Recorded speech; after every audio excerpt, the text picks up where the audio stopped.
Sao Paulo, Transbrasil 801. Aquí Torre Guarulhos, prosiga, Transbrasil 801. 801 iniciando aproximación. 10 minutos para iniciar el procedimiento. Martes 21 de marzo de 1989.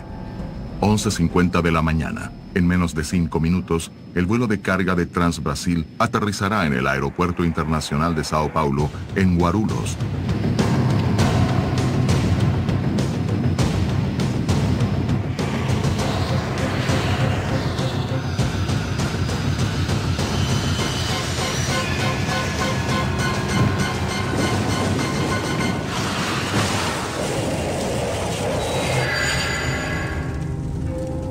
La caída del avión fue a un poco más de 1 kilómetro de la pista sobre una favela.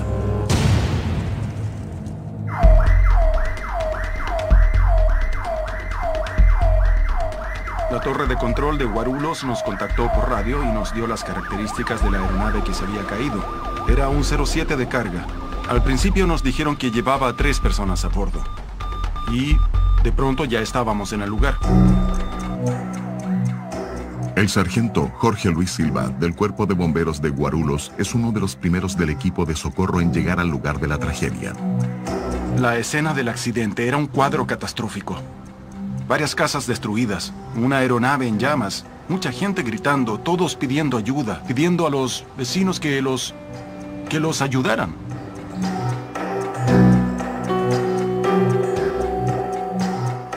Pensé que era un camión, alguna cosa así. Hubiese entrado a mi tienda. Salí corriendo de la oficina, que está en medio de la tienda, y miré hacia atrás. Hacía mucho calor. Después de unos 5 minutos en que logré ir para afuera, se estaba cayendo todo. Yo estaba en casa con mi mamá y mi hermana. Cuando oí el ruido, salí corriendo hasta el portón. La turbina estaba ahí y aún le salía humo. Ese día quería andar en bicicleta y no me dejaron. Recuerdo haber terminado de limpiar el patio cuando escuché un estruendo, y cuando miré para arriba, caían ladrillos y piedras. Una cosa muy ruidosa, el suelo temblaba mucho, y cuando salimos corriendo, vi el rastro de fuego que había en el terreno al frente de mi casa.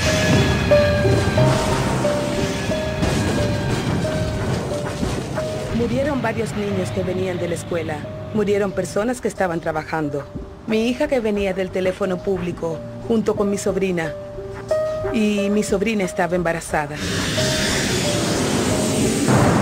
Vi una explosión. Ahí me di cuenta que era un avión que había caído en medio de la favela. Aquella mañana, el fotógrafo Klaus Werner estaba en un helicóptero sacando fotos aéreas de una fábrica. Terminó registrando la tragedia.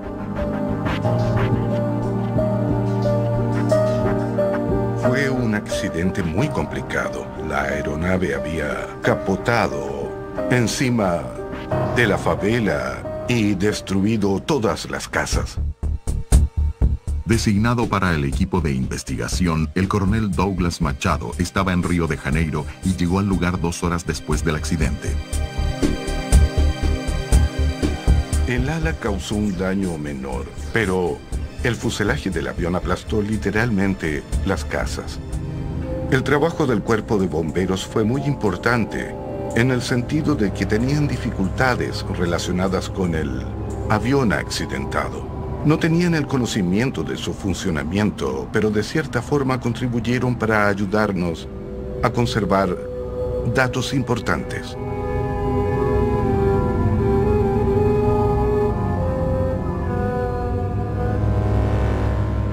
Estaba destrozado, todo quemado, pero todavía humeaba. Y con un olor que no olvidaré jamás, olor a metal quemado. Fabio Goldenstein era un joven piloto cuando fue convocado para formar parte del equipo de investigación. Fue el primer accidente en el que me involucré, digamos así como perito. Fue impactante.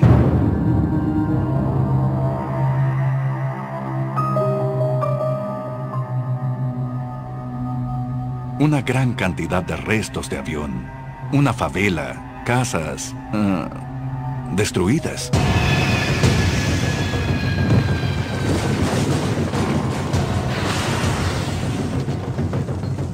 El lugar lugar del accidente es minuciosamente revisado por los investigadores. El avión estaba con el tren de aterrizaje. Los motores estaban normales, pero era muy difícil alcanzarlos porque estaban cubiertos con escombros. Costaba mucho llegar al avión. Nos subíamos y, como estaba lleno de combustible, resbalábamos y caíamos. Entonces daba la impresión de que era un accidente difícil de investigar, pero con la ventaja de que el avión estaba bastante completo. Una de las cosas que observé fue que los motores estaban en sus lugares, instalados como siempre debieron haber estado. Y el motor del extremo izquierdo, el motor número 1 de la aeronave, no estaba en su lugar de instalación. Para mí, eso indicaba en aquel momento que la posición de la punta del ala izquierda, que estaba bien atrás, había sido el punto del primer impacto. Era en ese punto que el avión había iniciado el proceso de destrucción. El presidente de la Asociación de Tripulantes de Transbrasil en la época del accidente, el comandante Carlos Camacho, también acompañó la investigación desde el primer momento. Todo el avión estaba destruido a causa de las llamas. La cabina estaba prácticamente intacta, excepto por el fuego. Entonces, según el protocolo de investigación, me fue posible visualizar a los tres profesionales, los tres tripulantes en la cabina, en una posición indescriptible e inolvidable. Además de los 3 tripulantes a bordo del avión, todavía no se sabía cuántas personas habían muerto en tierra. Era imposible de medir en ese momento cuál era la velocidad a la que venía el avión. Pero de una cosa estuve seguro, luego que observé los destrozos, la posición de los restos, de que la razón de la caída de la aeronave había sido tan grande, tan intensa, que en el primer momento de la colisión, hasta la detención de la nave, lo que había sucedido allí era que el avión debe haber perdido toda sustentación y se vino a tierra impactándola. Tratamos a toda costa encontrar los controles de vuelo para ver la posición en que quedaron y parte de los instrumentos, aquellos que pudimos rescatar íntegros. Todo eso era para analizar los componentes, los aceleradores, las palancas de aceleración de los motores y principalmente los instrumentos de los controles de vuelo, los controles de flap, los controles de spoiler, que a la hora del impacto quedaron en la posición en que estaban siendo comandados. En medio de las búsquedas iniciales, una noticia anima a los investigadores. Las cajas negras son encontradas intactas. La caja negra fue de inmediato recuperada. No tenía ningún daño. Reprodujimos el CBR y se escuchó la conversación. El Boeing 707-300 tenía 2 cajas negras ubicadas en la cola de la aeronave. El CBR, grabadora de voz de cabina, graba 30 minutos de todos los sonidos emitidos en la cabina de los pilotos. Y el FDR, grabadora de datos de vuelo, graba los datos con los parámetros del vuelo. Era una grabadora de datos de vuelo analógica. Era necesario hacer una lectura dentro de un laboratorio para que no hubiera distorsión en la lectura de los parámetros. Era una cinta metálica que registraba 5 parámetros. Entonces tenía que realizarse toda una calibración, y eso tenía que hacerse en un laboratorio específico, y por acuerdo del gobierno brasileño, en fin, con el gobierno americano, fuimos a la NTSB en Washington a hacer ese trabajo.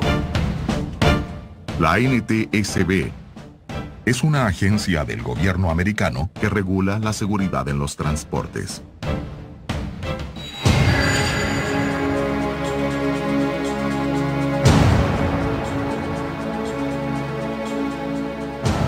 Cuando llegué, se habían movido muchas cosas, lógicamente por los bomberos, los equipos de rescate, como es natural, pero también personas del lugar que iban a casa a buscar alguna cosa, aunque la policía lo impidiera. Siempre se da ese tipo de situación.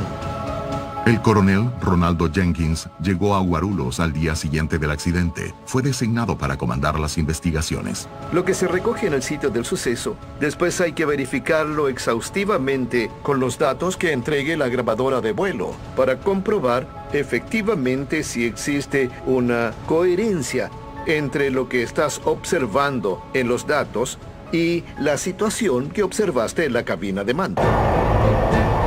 Control Sao Paulo, Transbrasil 801. Aquí Torre Guarulhos, prosiga. Transbrasil 801. 801 iniciando aproximación. 10 minutos para iniciar el procedimiento. Entonces nos dimos cuenta que el avión aterrizó mucho antes de la pista, en un área que es urbana. Un día de cielo azul, que no tenía ninguna nube. Algo muy grave debió haber ocurrido.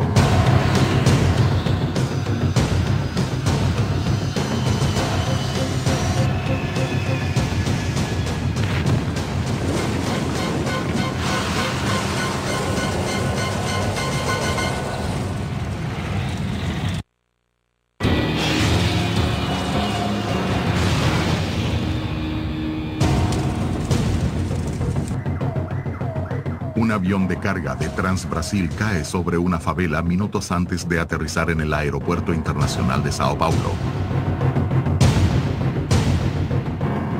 Al día siguiente del accidente, el número de muertos es confirmado. Además de los 3 tripulantes a bordo, otras 22 personas murieron en tierra. Casi en el mismo momento en que inicias la investigación de campo, ya tienes otro equipo trabajando que irá hasta la empresa aérea a buscar más documentos. Es algo que aún no puedo entender. Sí, es cierto. Una parte importante de la investigación estaba concentrada en quién comandaba la aeronave. Esa investigación nos lleva a la conclusión de que los pilotos tenían la experiencia adecuada, estaban entrenados y en ese sentido no habían dificultades legales ni administrativas. La tripulación del carguero de Transbrasil estaba compuesta por 3 personas: Giseldo Constantino, ingeniero de vuelo; Dorival Scanavacchi, piloto instructor con más de 16 años de experiencia; y Ronaldo Oliveira, piloto en instrucción en Boeing 707. El vuelo de instrucción era algo normal. En ese tipo de vuelo no existe riesgo. Es normal, dentro de nuestra situación, que los pilotos realicen el entrenamiento en esas circunstancias. El comandante y alumno se llamaba Ronaldo. Era un profesional que vino de otras áreas de la aviación. Había sido despachador de operaciones de vuelo, del área operacional aún en tierra. Después voló algunos años como ingeniero de vuelo. Pasó a copiloto y enseguida fue comandante. Oliveira era un piloto tranquilo, calmado, bastante elegante en su pilotaje, un profesional de primera línea. Había sido un excelente comandante de 727. Estaba en adaptación al Boeing 707. Él tuvo una adaptación muy corta porque el instructor facilitó eso gracias a su gran conocimiento de instrucción. Cuando pasó al 707 con muy pocas horas de vuelo, encontró un avión en que los motores están en el ala. Un modelo muy complicado. Fue uno de los aviones comerciales que más se accidentaron en el mundo en proporción al número de aeronaves por número de accidentes. Y demostró así que era un avión que necesitaba de una experiencia mayor. El 707 es un avión más grande, más pesado y es bastante diferente al 727, que es un avión más nuevo en que los comandos son asistidos hidráulicamente. El 707 es un avión más antiguo y en caso de que pierda un motor, tiene un torque, un elemento adicional de una dificultad muy grande que exige mucho al piloto. La inexperiencia del piloto de instrucción en un avión muy diferente a lo que estaba acostumbrado se vuelve un elemento importante en la investigación, pero también es fundamental evaluar los registros del avión. Los documentos de la aeronave, los registros de mantenimiento, todo aquello de lo que tienes registro se confrontará con lo que está aquí, en el libro de a bordo que lograste rescatar. A veces el libro de a bordo está deteriorado, quemado, difícil de leer. Tienes que tener una copia de eso en la empresa. Es decir, debes tener todos los mantenimientos efectuados a la aeronave, los registros, los componentes que fueron cambiados, cualquier tipo de problema que tenga. Verificar los plazos, los tiempos entre las sustituciones de equipos y todo lo que sucedió. El Boeing 707 fue comprado por Transbrasil en 1987 para transporte de carga. Sus últimos registros de mantenimiento no indicaban ninguna anormalidad. La investigación ahora analiza los factores operacionales. Todos esos datos van componiendo el rompecabezas, para que te vayas formando una idea de cómo ocurrió todo. El vuelo 801 de Trans Brasil había hecho una larga jornada el día 21 de marzo. El Boeing 707 salió a las 3 de la madrugada de Sao Paulo con destino a Manaus, capital del Amazonas. Llegó a la ciudad a las 6:14 de la mañana. Fue cargado con 26 toneladas de equipos electrónicos y a las 8:30 de la mañana despegó nuevamente con destino a Cumbica, en Guarulhos. Rotar. Aceleración para ascender. Las investigaciones del aspecto operacional indagaron sobre la carga de trabajo, cualquier anomalía sobre las horas y jornadas que establece la ley.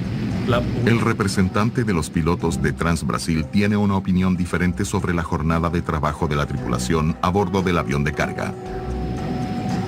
Flapear. En realidad el vuelo de un carguero, el vuelo que se dedica a la carga, normalmente vuela durante la noche. Es un momento que exige más a las tripulaciones, porque tienes que haber tenido un día relajado, reposado, debes haber dormido, debes haber descansado lo suficiente como para poder realizar el vuelo. En distancias largas, como Sao Paulo, Manaus y viceversa, evidentemente se llega muy pronto a la fatiga cuando vuelves a Sao Paulo. Ellos estaban en esa condición. Estaban muy próximos a la fatiga. Entonces, ese cansancio, tengo la absoluta convicción de que tuvo alguna incidencia en el accidente. Perfecto, Oliveira. Era una jornada normal. Ellos cumplían con su trabajo regularmente. Pero como muchas jornadas que se cumplían, eran jornadas en las que quedabas muy cercano a los límites legales de horas de trabajo. Los investigadores tienen dos piezas clave en la mesa: un piloto aún en entrenamiento en el Boeing 707 y una tripulación que venía de una larga jornada de trabajo. Control Sao Paulo, Trans Brasil 801. Aquí Torre Guarulhos, prosiga. Trans Brasil 801. 801 iniciando aproximación. 10 minutos para iniciar el procedimiento. Ya teníamos una idea de lo que había sucedido, pero era necesario de cualquier manera comparar aquello con todas las evidencias técnicas. Con la llegada de los datos de las cajas negras, las evidencias técnicas comienzan a contar la historia de la tragedia del Trans Brasil 801. Afirmativo. Control 801. Alta velocidad. La investigación del accidente del carguero de Trans Brasil avanza y el piloto Fabio Goldenstein viaja a los Estados Unidos para acompañar los trabajos de la NTSB, la agencia estadounidense que investiga accidentes aéreos. Las conversaciones entre los pilotos y la tripulación, los pilotos y el ingeniero de vuelo, no eran en inglés. Entonces estaba la necesidad de que estuviéramos presentes. Y los técnicos de la NTSB hicieron la calibración de la grabadora de los datos de vuelo. Y ahí hicimos la comparación. Y luego de eso, colocamos las voces junto con la lectura de los datos. Entonces logramos juntar los datos con la transcripción de las voces, las conversaciones, y logramos crear una imagen más cercana de lo que fue el accidente. Los investigadores descubren que el control de Guarulhos pidió una aproximación a alta velocidad. Control Sao Paulo, responda, Trans Brasil 801. 801, lo escucho, prosiga.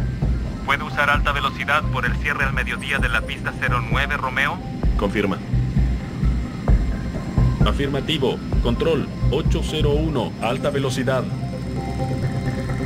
No es difícil, no es imposible que un controlador pida que el piloto mantenga high speed, alta velocidad, dentro de las limitaciones legales. Alta velocidad es un recurso que utilizan tanto los pilotos como los controladores para agilizar la operación.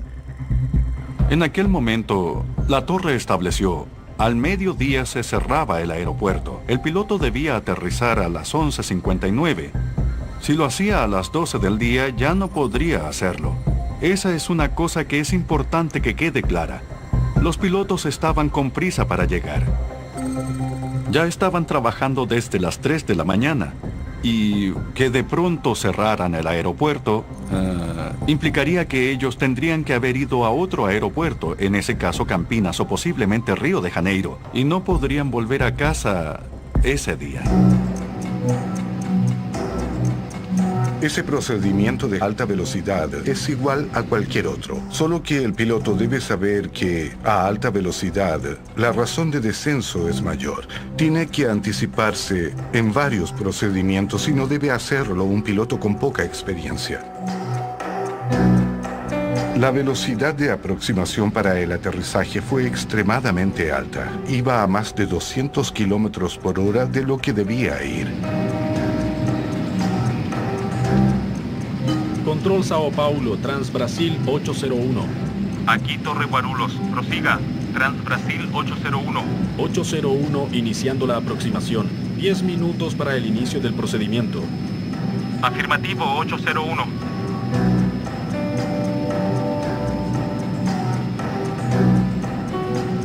Torre 801, pasando marcador externo.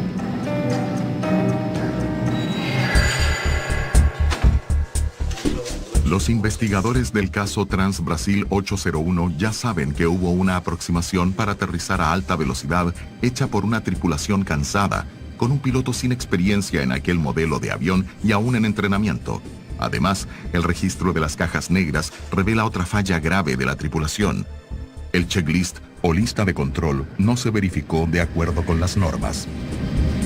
El checklist no es nada más que una orientación para saber la secuencia de verificaciones que tienes que hacer en un determinado momento del seguimiento del vuelo. Por ejemplo, estamos hablando de aproximación y aterrizaje. Son dos checklists diferentes. Entonces, en ese momento, por culpa de la prisa, fusionaron los dos checklists, y al mismo tiempo no los hicieron completos. En el 707 y en todas las aeronaves que tienen un ingeniero de vuelo, el checklist es dictado, cantado como se dice en la jerga aeronáutica, por el ingeniero de vuelo. La persona que está leyendo el checklist leerá un elemento y otra tendrá que decir en qué posición está aquella situación. Por ejemplo, flap. Ahí va a decir, está ese elemento. En este caso, el ingeniero de vuelo hizo las lecturas, pero no se preocupó de que los demás respondieran. Cuando alguien se queda haciendo todo el checklist solo, en la pregunta y la respuesta, algo puede estar equivocado. Y si algo puede estar equivocado, lo estará. Así es la ley de Murphy.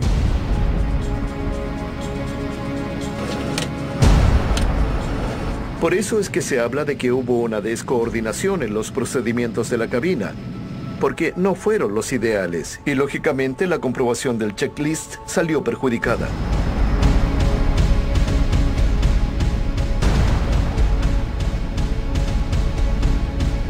Torre 801, pasando marcador externo. Y el control de Sao Paulo en aquella época preguntó, ¿está estabilizado?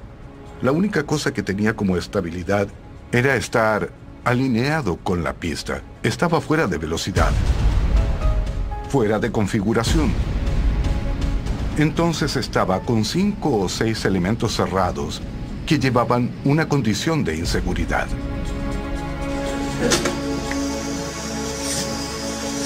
Durante el análisis de los momentos finales del vuelo registrados por las cajas negras, los investigadores se acercan más a entender las causas del accidente. Desciende ahora y usa el freno aéreo o no aterrizará.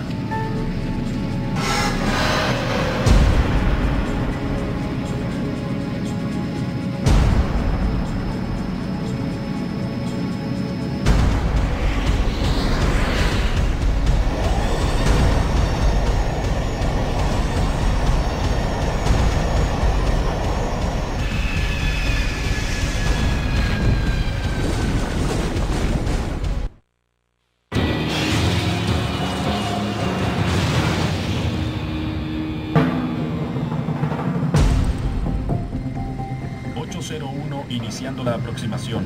10 minutos para el inicio del procedimiento. El análisis de las cajas negras del Transbrasil 801 reveló que la tripulación hace una aproximación para aterrizar muy arriesgada, a alta velocidad y sin respetar las etapas de los procedimientos estándar. Y un nuevo descubrimiento llama la atención de los investigadores. En los momentos finales del vuelo, el avión tuvo una actitud muy agresiva para el descenso que fue muy rápido. El avión pasó a posición de caída y como es un avión que no tiene el comando de elevación y descenso, sino que es un comando manual, no es asistido hidráulicamente. El avión se inclinó muy rápidamente sobre la nariz y no pudieron controlar la posición del avión y este chocó. Aumentó aún más la razón de descenso en ese momento y cayó al suelo. Esa brusca maniobra hizo al avión descender a una razón de 1.200 metros por minuto. En la desaceleración usó todos los recursos de la aeronave y terminó cometiendo un error que fue usar el freno aéreo, que disminuye la sustentación del ala junto con los flaps. Los flaps y los frenos aéreos son dispositivos aerodinámicos ubicados en las alas. Los flaps son responsables de la sustentación del avión. Los frenos aéreos permiten que pierda altitud sin ganar velocidad. Si se usan al mismo tiempo, hacen que el flujo de aire se despegue de las alas, provocando la pérdida de la sustentación y de control de la aeronave. Pasas a aterrizar hacia el frente, cayendo. Dejas de volar, más bien estás cayendo. Es una pérdida de control real. Cruzando los datos de las grabadoras de vuelo y de voz, los investigadores descubren que la tripulación había accionado el speed brake con la intención de bajar rápidamente la altitud del avión para el aterrizaje. Desciende ahora y usa el freno aéreo o no aterrizará. En la secuencia, el instructor Dorival Skanabaki accionó los flaps sin antes avisar al alumno que retirara los frenos aéreos. Por favor, acciona el flap. ¡Ya está accionado! En aquel momento del vuelo, solo los flaps deberían ser utilizados. A medida que la aeronave desaceleraba con el freno aéreo accionado, la tripulación, sin darse cuenta, perdía la sustentación y el control de la aeronave durante la aproximación final.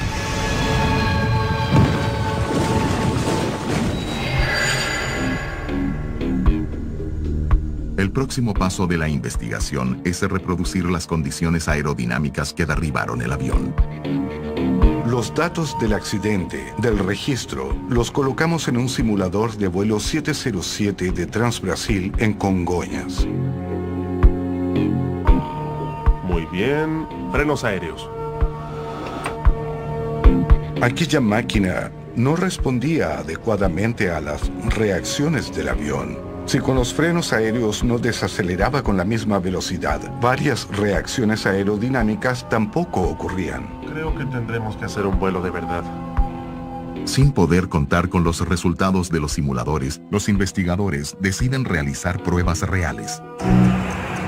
Se hicieron varios vuelos de ensayo en los aviones de la Fuerza Aérea, que también tenían el mismo tipo de equipos para intentar llegar a una situación cercana al vuelo para saber qué había sucedido. Tomamos un 707. Fue un ingeniero de ensayo, un piloto de prueba, otro piloto que había sido de la escuadrilla aérea y que era comandante de aquel escuadrón. Subimos, hicimos los entrenamientos a 12 kilómetros de altura, luego descendimos a 9 kilómetros. Repetimos las maniobras tal como sucedieron y bajamos a 6. Y por último a 5 kilómetros sobre el mar. Bien, más velocidad. Intentamos hacer el vuelo a la misma velocidad, con las mismas configuraciones, trabajar un poco en eso. La conclusión era, con el avión en esa situación tenías que tener el motor al máximo, sin moverse nada, y esperar en torno a 72 metros de descenso, algunos segundos para que el avión dejara de bajar y salir de la condición anormal. Cambiando flap en la velocidad. Desciende ahora y usa el freno aéreo o no aterrizará. Bien.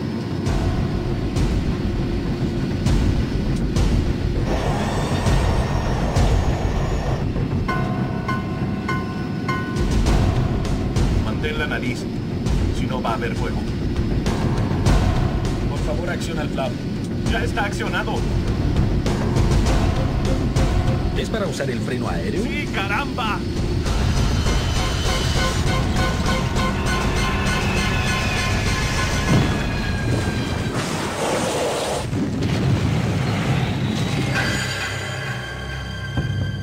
En la grabadora de voz de la caja negra, los investigadores descubren un dato sorprendente.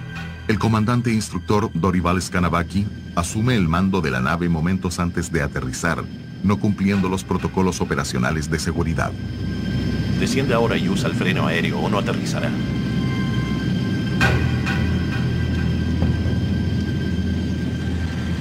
Quien estaba piloteando era el alumno a la izquierda, pero el instructor dijo, hazlo así, de esta manera, haz eso. Y esa es una condición bastante negativa. Un piloto experimentado le dice a otro no experimentado lo que tiene que hacer. Pasa a cumplir órdenes y no siente más el avión. Todo el problema era que estaban en una aproximación muy veloz, muy desestabilizada, y lo más acertado hubiera sido quizás interrumpir la aproximación e ir a otro lugar.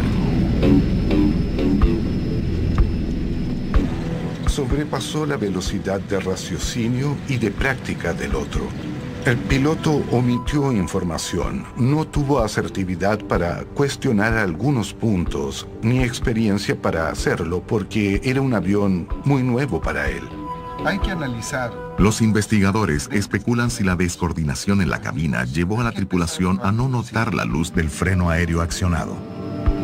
El 707 solo tiene una luz pequeña que indica que los frenos aéreos están activados. Las otras informaciones de posición de los flaps son dadas por un instrumento que tiene esa finalidad. El piloto tiene que racionalizar, porque es su obligación, lo que está viendo y lo que puede suceder. Esa velocidad es muy alta para aterrizar. La reacción de los tres en la cabina fue errada. No se dieron cuenta de la situación hasta el impacto. Se estrellaron sin saber exactamente lo que sucedía. La última pieza del rompecabezas finalmente encaja. Los investigadores completan la secuencia de eventos que derribó el avión.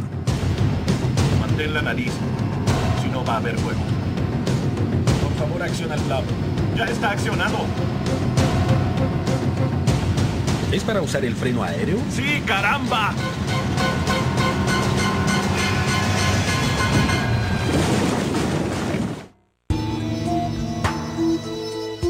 Después de 2 años, los investigadores del caso Transbrasil 801 terminan su trabajo. La conclusión del informe es un relato paso a paso rumbo a la tragedia. Nunca solo un factor puede derribar un avión. A veces ni 2 ni 3. Es una suma de eventos, de hechos, y son muy específicos en cada situación. Aquello que a veces derriba un avión provoca un accidente en un escenario y no así en otros. El descenso precipitado, el proceso de instrucción del copiloto, el uso indebido de los flaps y el freno aéreo al mismo tiempo, y la falta de coordinación en la cabina fueron indicados como factores contribuyentes para que ocurriera el accidente. Después de despegar de Sao Paulo en la madrugada, la tripulación del vuelo 801 de Transbrasil aterriza en Manaus y carga la aeronave con 26 toneladas de equipos electrónicos. A las 8:30 de la mañana del mismo día, despega hacia Sao Paulo y se prepara para aterrizar en el aeropuerto de Guarulhos. Internacional de Sao Paulo. Procedimiento BORB Zulu para la pista 09. Control Sao Paulo, Transbrasil 801. Aquí Torre Guarulhos, prosiga. Transbrasil 801. 801 iniciando la aproximación. 10 minutos para el inicio del procedimiento. Control Sao Paulo, responda. Transbrasil 801. 801, lo escucho, prosiga. ¿Puede usar alta velocidad por el cierre al mediodía de la pista 09, Romeo? Confirma. Afirmativo. Control 801, alta velocidad. La tripulación viene de una larga jornada de trabajo y perder ese aterrizaje significaría más tiempo de vuelo hasta otro aeropuerto. Torre 801 pasando por marcador externo.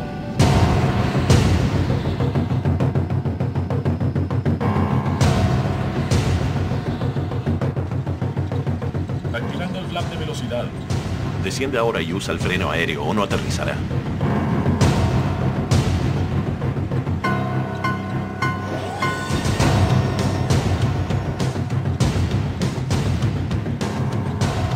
Mantén la nariz, si no va a haber fuego.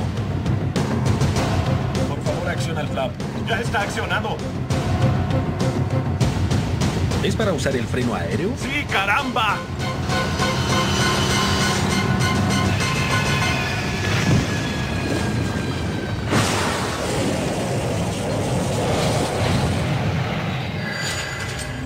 El informe final del Transbrasil 801 destaca los factores humanos y operacionales como causas del accidente.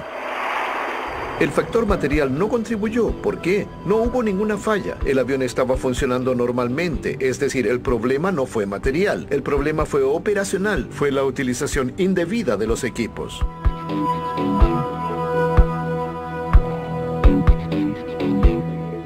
Una pérdida de coordinación entre ellos.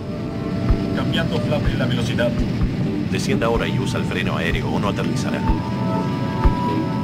Existen 3 palabras fundamentales que ayudan a entender este accidente. La primera de ellas fue el síndrome de la prisa, el apuro, las ganas de llegar pronto. 801, lo escucho, prosiga. ¿Puede usar alta velocidad por el cierre al mediodía de la pista 09, Romeo? Confirma. Afirmativo. Control, 801, alta velocidad. La segunda fue la excesiva confianza en el avión, de parte del comandante Dorival, y el conocimiento que él tenía. Pero en aquel momento, el tercer acontecimiento, el tercer factor, fue la fatiga. Entonces, el cerebro no acompaña de forma adecuada a todos los movimientos necesarios para tener un buen vuelo, para evitar accidentes.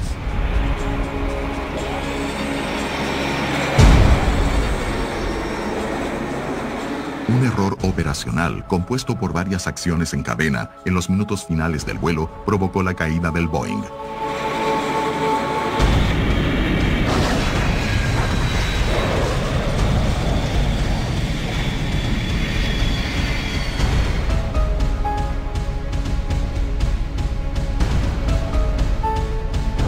¿Qué aprendió la aviación con la tragedia del vuelo 801 para que un accidente como este no vuelva a suceder?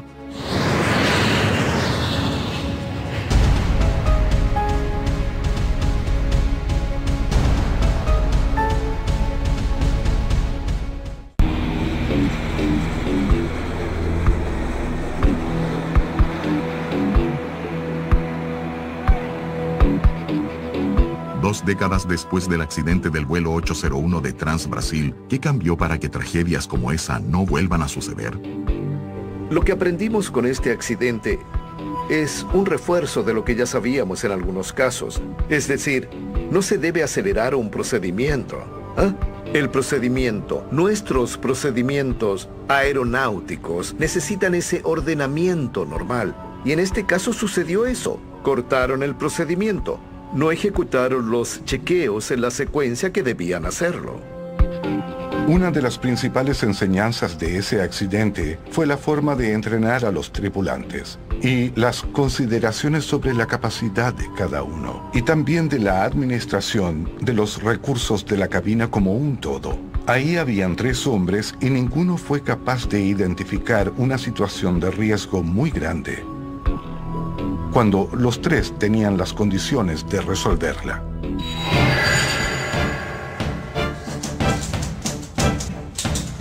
El informe final de la investigación recomendó algunos cambios para aumentar la seguridad de los vuelos, entre ellas, evitar el vuelo de instrucción en ruta.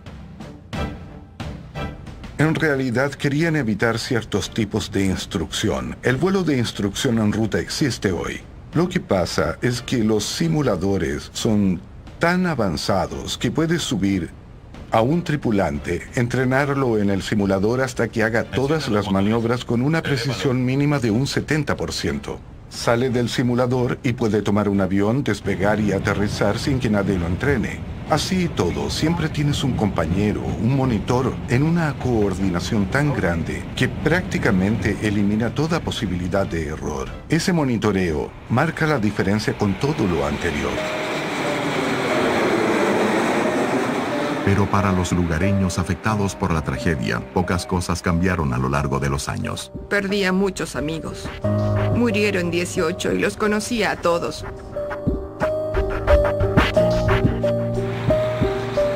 Este no es un lugar para vivir. El techo de mi casa está todo destruido por culpa de ese gran tránsito aéreo. Si tienes algo frágil en casa, todo se cae al suelo cuando pasan los cargueros. Hoy, por increíble que parezca, trabajar en el aeropuerto es una pasión. Me gusta mucho y no tengo miedo. Incluso ya he viajado y sé que es uno de los transportes más seguros.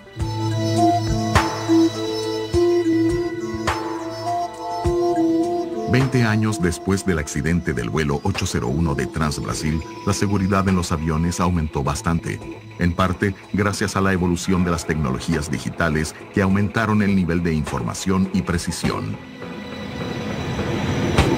100, 50, 40, 30, 20, retard. La tecnología usada hoy en las aeronaves es muy avanzada y realmente ayuda. Contribuye mucho para la seguridad. Pero también los procedimientos fueron perfeccionados y hacen que ese tipo de disciplina en la cabina no se repita. Hoy existen procedimientos operacionales más rigurosos, una doctrina de instrucción mucho más rígida, y los aviones tienen también una cantidad mucho mayor de alarmas. De cualquier manera, hoy todos los vuelos de las grandes empresas, todos son completamente monitoreados. Entonces los pilotos son más controlados. En lo que hacen hoy, comúnmente hablando, es como si tuviéramos un tacógrafo en los aviones y si sobrepasa la velocidad, queda registrado que lo hizo. Hoy el piloto tiene un gerente de sistema. Entonces, cada filosofía de operación, en el caso del Airbus, del Boeing y también de otras, la Embraer, son diferentes. Y el piloto es entrenado en aquel tipo de aeronave, aquel tipo de filosofía. De modo que la posibilidad de error es menor. El ser humano no evolucionó al mismo tiempo que la tecnología. Si no trajéramos a los pilotos en su debido momento para entrenamientos adecuados, continuaríamos teniendo accidentes por el mundo y no serían pocos, porque la tecnología y el ser humano todavía no están en una fase de entendimiento absoluto. A pesar de una aparente descoordinación, la tecnología aeronáutica que existe hoy es capaz hasta de sustituir a los pilotos en operaciones militares. El vuelo sin piloto es normal hoy en día. Ves los bombardeos de precisión que hace la OTAN y los Estados Unidos. Hay posiciones en Oriente o el Medio Oriente que son el fruto de la capacidad de un hombre de estar dentro de un contenedor trabajando. Ahora bien, para el transporte civil van a tardar en sacar a un hombre de la cabina. No podemos olvidar que detrás de las máquinas siempre está el hombre. Entonces, para mí, nada sustituye a un piloto bien entrenado y disciplinado.